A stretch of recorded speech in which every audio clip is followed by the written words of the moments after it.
ସେପଟେ କଟକ ମୁଣ୍ଡଳୀଠାରେ କମୁଛି ମହାନଦୀର ଜଳସ୍ତର। ଗତକାଲି ରାତିରୁ ଜଳସ୍ତର କମିବାରେ ଲାଗିଛି। ଗତକାଲି ରାତି 12ଟା ସମୟରେ ସର୍ବାଧିକ 4,85,430 କ୍ୟୁସେକ୍ ଜଳ ମୁଣ୍ଡଳୀରେ ପ୍ରବାହିତ ହେଉଥିଲା। ଏବେ ଗତକାଲି ମଧ୍ୟରାତ୍ରିରୁ ଜଳସ୍ତର ସ୍ଥିର ଥିବାବେଳେ ଆଜି ସକାଳ 6ଟା ସମୟରେ 4,80,000 କ୍ୟୁସେକ୍ ଜଳ ନିଷ୍କାସିତ ହେଉଛି। ଏଣୁ ମୁଣ୍ଡଳୀରେ ଆଉ ଜଳସ୍ତର ବୃଦ୍ଧିର ସମ୍ଭାବନା କମ୍ ରହିଛି।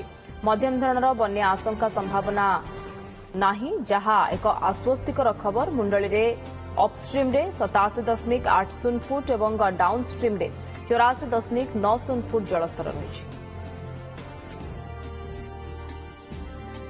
ଏବେ ହୀରାକୁଦରେ ବର୍ତ୍ତମାନ 2ଟି ଗେଟ୍ ବନ୍ଦ କରାଯାଇଛି ଏବଂ ଧୀରେ ଧୀରେ ମହାନଦୀର ଜଳସ୍ତର ଧୀରେ ଧୀରେ ମଧ୍ୟ କମୁଛି ଏବଂ ଯେଉଁ ବନ୍ୟା ଆଶଙ୍କା କରାଯାଉଥିଲା ମଧ୍ୟମ ଧରଣର ତାହା ମଧ୍ୟ ବର୍ତ୍ତମାନ ଟଳିଯାଇଛି। ବଡ଼ ଆଶ୍ୱସ୍ତିକର ଖବର। ପ୍ରଭାତ ବିଷୟ ଆମର ପ୍ରତିନିଧି ଯୋଡ଼ି ହୋଇଛନ୍ତି ଆମ ସହିତ ସମ୍ପର୍କରେ ଅଧିକ ସୂଚନା ପାଇଁ। ପ୍ରଭାତ, ମୁଣ୍ଡଳୀରେ ବର୍ତ୍ତମାନ ମହାନଦୀର ଜଳସ୍ତରର ସ୍ଥିତି କ'ଣ ଦେଖୁଛନ୍ତି ଆପଣ, କେମିତି ଦେଖୁଛନ୍ତି ଏବଂ ଯେଉଁ ବନ୍ୟା ସ୍ଥିତି କୁହାଯାଉଥିଲା ସେଭଳି ସ୍ଥିତି ନାହିଁ କିନ୍ତୁ ତଳିଆ ଅଞ୍ଚଳ ଲୋକମାନଙ୍କୁ ସଚେତନ କରାଯାଉଥିଲା, କ'ଣ ବର୍ତ୍ତମାନର ଅପଡେଟ୍?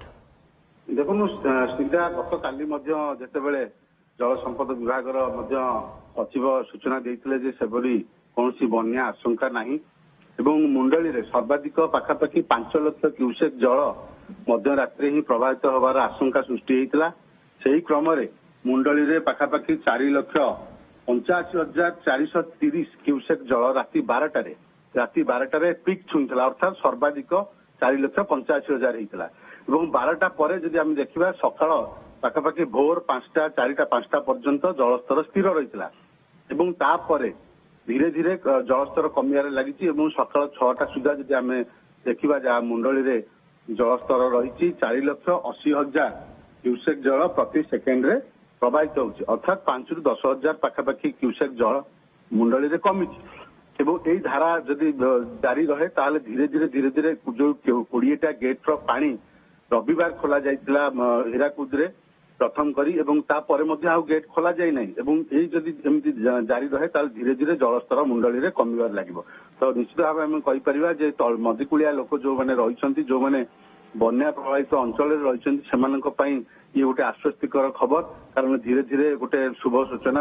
ଧୀରେ ଧୀରେ ଜଳସ୍ତର କମିବାରେ ଲାଗିଛି ମୁଣ୍ଡଳୀରେ ଏବଂ ଆପଣ ଯଦି ଦେଖିବେ ତାହେଲେ ତଳିଆ ଅଞ୍ଚଳ ପାଇଁ ଯୋଉ ସତର୍କ ସୂଚନା ମଧ୍ୟ ଜିଲ୍ଲାପାଳଙ୍କ ତରଫରୁ ମଧ୍ୟ ସବୁ ବିଡିଓ ତହସିଲଦାରଙ୍କୁ ମଧ୍ୟ ଜଣାଇ ଦିଆଯାଇଥିଲା। ସେହି ଅନୁସାରେ ଏସ୍ଆର୍ସି ମଧ୍ୟ ନିର୍ଦ୍ଦେଶ ଦେଇଥିଲେ ଯେ ସତର୍କ ରହିବା ପାଇଁ 6ଟି ଜିଲ୍ଲାର ଜିଲ୍ଲାପାଳ ମାନଙ୍କୁ ଏବଂ ଗତକାଲି ମଧ୍ୟ ଯୋଉ ଜଳସେଚନ ବିଭାଗର ମଧ୍ୟ ବହୁ ଅଧିକାରୀ ମଧ୍ୟ ମୁଣ୍ଡଳୀ ଏବଂ ନରାଜ ଏବଂ ଯଦି କହିବା କଟକର ଯୋବ୍ରା ବ୍ୟାରେଜ ଅଞ୍ଚଳ ବୁଲିଥିଲେ ଏବଂ ବନ୍ୟା କିଛି ସମ୍ଭାବ୍ୟ ବନ୍ୟା କିଛି ରହିଛି କି ଜଳସ୍ତର କେତେ ରହିଛି ତାର ଅନୁଧ୍ୟାନ କରିଥିଲେ ଏବଂ ସବୁଠୁ ବଡ କଥା ହଉଛି ଯେ ମୁଣ୍ଡଳୀରେ ଯୋଉ ଜଳସ୍ତର ରହିଛି ଯୋଉ ବିପଦ ସଂକେତର ବହୁତ ତଳେ ରହିଛି, ଅର୍ଥାତ୍ ବିପଦ ସଂକେତ 97 ଫିଟ୍ ରହିଥିବା ବେଳେ ବର୍ତ୍ତମାନ ମୁଣ୍ଡଳୀରେ ଯଦି ଆମେ ଦେଖିବା ତାହେଲେ ଅପଷ୍ଟ୍ରିମ୍ରେ 87.80 ଫୁଟ ରହିଛି ଅପଷ୍ଟ୍ରିମ୍ରେ ଜଳସ୍ତର ଏବଂ ଡାଉନ୍ଷ୍ଟ୍ରିମ୍ରେ 84.90 ଫୁଟ ରହିଛି, ଅର୍ଥାତ୍ ସ୍ଥିତି ବର୍ତ୍ତମାନ ଯାହା କହିଲେ ଆପଣ ସୂଚନା ଦେଲେ କି ଧୀରେ ଧୀରେ ଜଳସ୍ତର ବର୍ତ୍ତମାନ ମୁଣ୍ଡଳୀରେ କମୁଛି ଏବଂ ଯେଉଁ ବନ୍ୟା ସ୍ଥିତି ଆଶଙ୍କା ନଥିଲା ବୋଲି କୁହାଯାଉଥିଲା ମଧ୍ୟ ପୂର୍ବରୁ ଏ ବାବଦରେ ତଳିଆ ଅଞ୍ଚଳ ଲୋକଙ୍କୁ ମଧ୍ୟ ସଚେତନ କରାଯାଉଥିଲା ଏବଂ ଧୀରେ ଧୀରେ ଜଳସ୍ତର ମୁଣ୍ଡଳୀରେ ମହାନଦୀରେ କମିବାକୁ ଲାଗୁଛି। ଧନ୍ୟବାଦ ପ୍ରଭାତ ବିଷୟ ଆମର ପ୍ରତିନିଧି ଫୋନ୍ ଲାଇନରେ ଯୋଡ଼ି ହୋଇଥିଲେ ସବିଶେଷ ସୂଚନା ଦେଇଥିଲେ।